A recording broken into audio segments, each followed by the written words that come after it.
The story of the African VLBI Network began in the Department of Science and Technology, now the Department of Science and Innovation in South Africa. Hi, my name is Gordon MacLeod. I was the then Director of Radio Astronomy Frontiers at the Department of Science and Technology when this story began. And I'm going to talk about the AVN and a lot of the major players involved in getting it off the ground and making it a reality. I probably will miss many.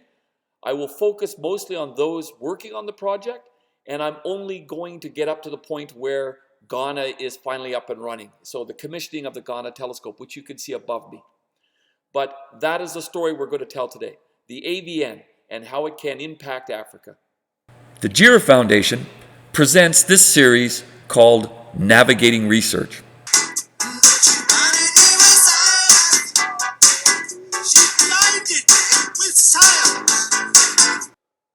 The genesis of the AVN really began with the African bid to host the Square Kilometer Array telescope, the world's largest radio telescope worth billions of dollars when completed, certainly a project that would have huge economic implications for the continent, not least of which it would drive scientific endeavors across the entire continent. To build 3,000 kilometer long baselines, you had to build, the network would extend outward from South Africa through Mozambique, Madagascar to Mauritius in the east, and then northward through Namibia, Botswana, Zambia to Kenya and Ghana to get the 3,000 kilometer baselines that was required for the project. This really shocked the world. I don't think anybody believed that an African country could truly even host this thing. They always assumed it would be someplace like the USA that had bid, but it was in the Northern Hemisphere, or Australia, who we were competing with at the time. Anyways, the AVN itself was born from the lobbying strategy of the African bid to host the SKA. In the image below are the ministers of the partner countries for the African SKA bid. Front and center is Minister Naledi Pandor. She was then the Minister of the Department of Science and Technology, which has since changed names to the Department of Science and Innovation. She also has now moved on to a new ministry, I believe Foreign Affairs. Without ministerial buy-in, without government buy-in, these projects go nowhere. And you really have to reach to this level to ensure, especially in a project of this size. I mean, it crosses international borders. And in Africa, there's a lot of borders you cross. And all of that requires government buy-in. And this came in a very big way in the form of Minister Naledi Pandor. She really was a big supporter of the SK bid and all things SK, including the AVN for that matter, because she saw the value of even the AVN as it relates to the African partner countries, how it could help them. This is where the Square Kilometer Array gave birth to the African VLBI Network. When I joined the Department of Science and Technology in June of 2009, I was asked to go through the original working group minutes from the first meeting of the African Working Group, that's a mouthful, that was held in Pretoria. The group's above my head here. And in it, I found one sentence very intriguing. One sentence caught my eye immediately, and that was a meerkat-type dish in every partner country. And as soon as I thought of a meerkat-type dish in every partner country, I immediately thought of VLBI. It just came into my head, VLBI. You've got dishes, however small, 12-meter class telescopes are not large, but with high efficiency, they can do good science. And if you do VLBI, the African VLBI Network, which it eventually became named, would be a very powerful tool. And this group had asked for it in Pretoria in 2008, and I suddenly had an idea. And I asked my boss, could I go talk to my friends at Hartreo, Hartbeespoort Radio Observatory? And he said yes. By the way, in this meeting in Pretoria in 2008, the Ghanaians were not present. And that's an important thing to remember in a few moments.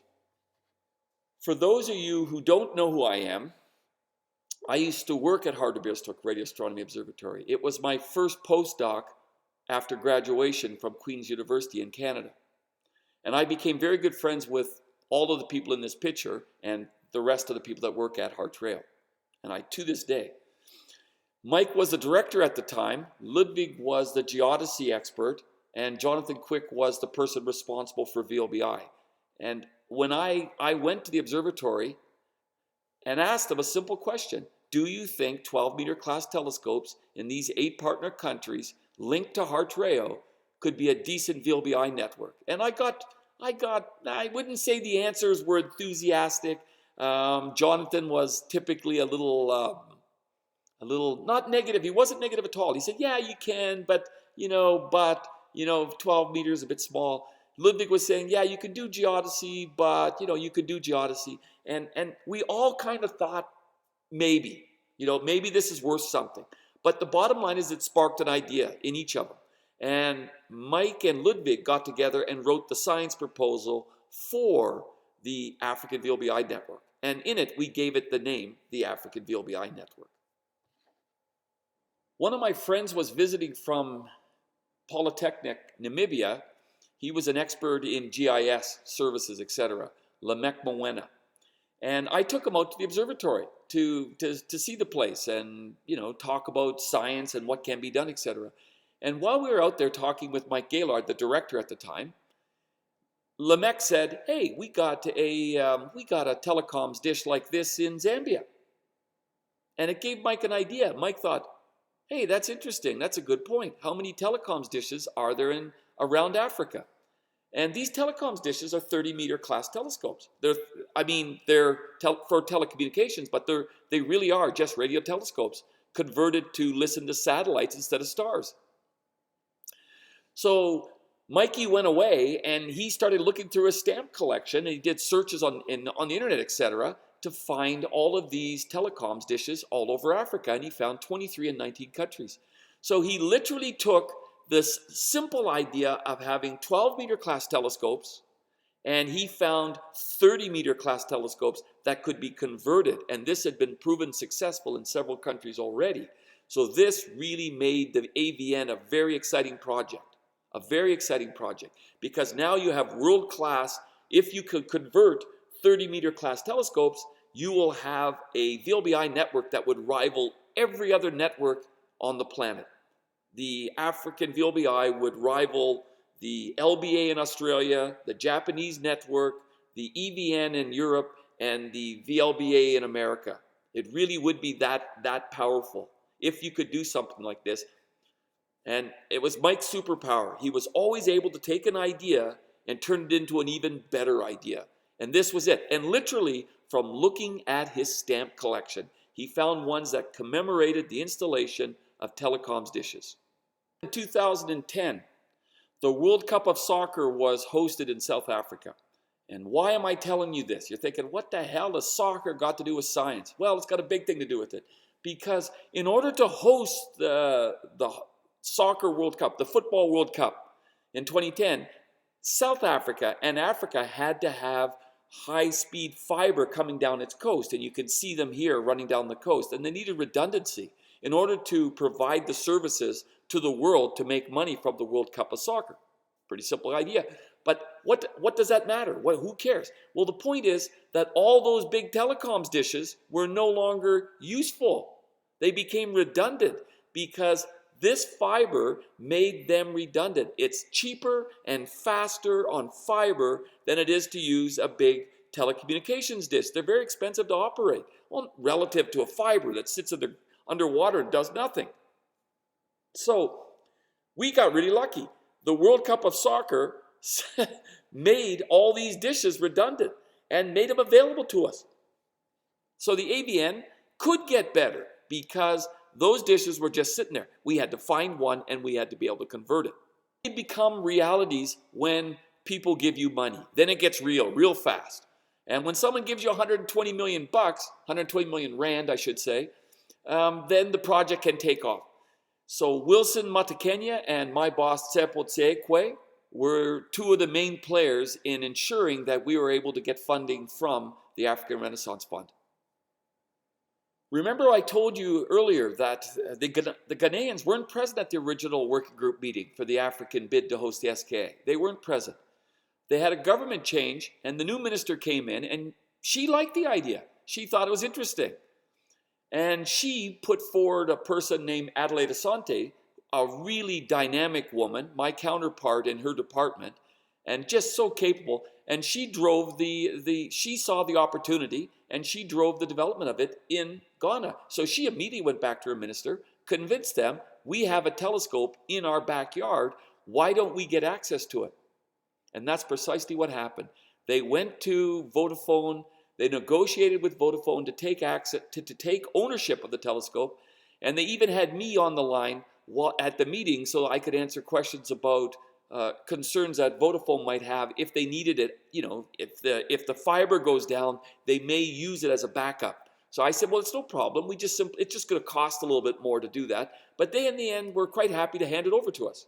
And again, it's because of the energy of Adelaide Asante and her minister that really got them to be the first country to step up and make the AVN a reality. Here is where the rubber really hits the road for the African VLBI network. When you're sending engineers, technicians, and scientists back and forth between South Africa and Ghana, this dish in the background, and this is the first baseline of the AVN, in fact. It involved lots of people, Anita Lutz, Keith Jones out of Hard Trail, Anita was with the SK office, Mike Garrett out of the UK, VinCat was a major player in the assessment of the telescope and the ongoing engineering activities with the conversion of the telecoms dish to a telescope. Of course, there's commissioning officers like James Chibuzi, who carried out the first VLBI experiment, much to the chagrin of some of his superiors. I'm not sure why, really, but maybe they wanted to make greater fanfare of it. Anyways, this is when the project gets real. This is it. And it involves a whole host of characters, and it's really the most exciting part of any project. You know, we're past the people swilling coffee and just talking, now we're doing. For those non-scientists, non-engineers, non-educators involved in this project that are watching this video, how do we optimize the return on investment of taxpayers' dollars? Well, in this case, I have a very simple model that we developed while at the Department of Science and Technology. That is, you want to optimize the prestige of the project, human capital development in the project, economic activity around the project, and technology transfer into the project. So the last one could be technology development as well, which is even more important, by the way. So some of them are pretty obvious. Prestige. If the project is grandiose enough and exciting enough globally, you will actually encourage people to come to you. So you reverse the brain drain. Human capital development, that's obvious. You're teaching and training the next generations of engineers, scientists, computer scientists, technicians for your country. They don't have to all work in astronomy. And technology transfer is a given. You're actually bringing new technologies into the country for all these technicians and engineers to work on, who in turn may get jobs in other parts of your economy. But the last one, economic activity, that one requires something that most scientists never think about. Talk to businessmen, talk to entrepreneurs. And what you're looking for there is things like astrotourism, or ways of taking the technology that's come into the country and turning it into a profitable business outside of the astronomy. Now, it's difficult for people to think about this stuff, but the reality is, even fixing the road, if I improve the road to the site, it means farmers have faster access to market. They get fewer flat tires, things like that. So those things, astrotourism, they set up a coffee shop outside the facility. So they've increased the industry, the economy in the local area. And so if you really want to optimize a science project for its return on investment from taxpayers' dollars, talk to everybody, especially, and don't forget, the entrepreneurs. Any good realtor will tell you, colocation, colocation, colocation. This is Hard Trail, the 26-meter telescope in South Africa outside Pretoria. It is the prototypical AVN station. And when I talk about colocation, I'm actually referring to the colocation of sciences, not necessarily the location. Though the location of this telescope is excellent as it relates to the global VLBI networks, because we are the longest baseline from Europe, from Australia, from America, from South America. We represent a very big hole that we fill in the baseline coverage for most observing that is done. So this is very powerful. But when I talk about colocation, I'm actually referring to the colocation of sciences. And in this case, geodesy. Because geodesy, it determines the very accurate position of that telescope on the Earth by looking at how the baseline between individual telescopes in the network are separating from one another, and they're all linked to the distant galaxies.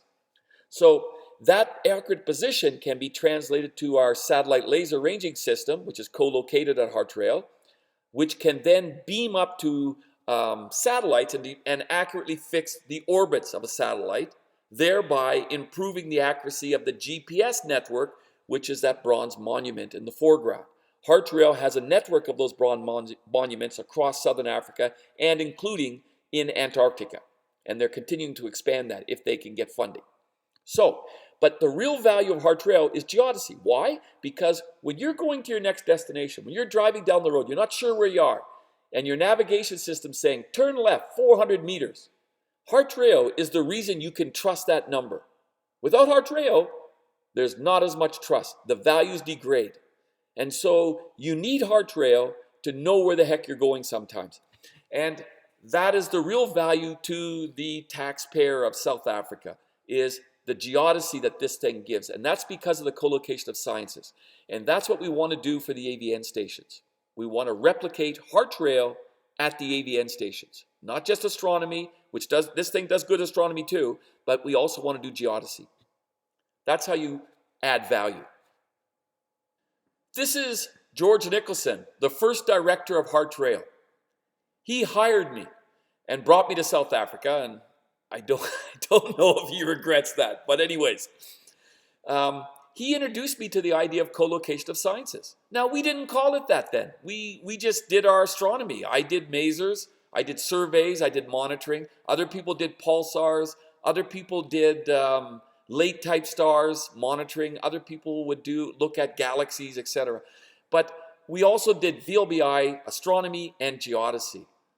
And this man introduced both of those to South Africa. So he introduced the idea of colocation of sciences, and the reason I thought about it when I looked at how do we create value from the AVN stations. So I give George a lot of credit for that. He deserves it.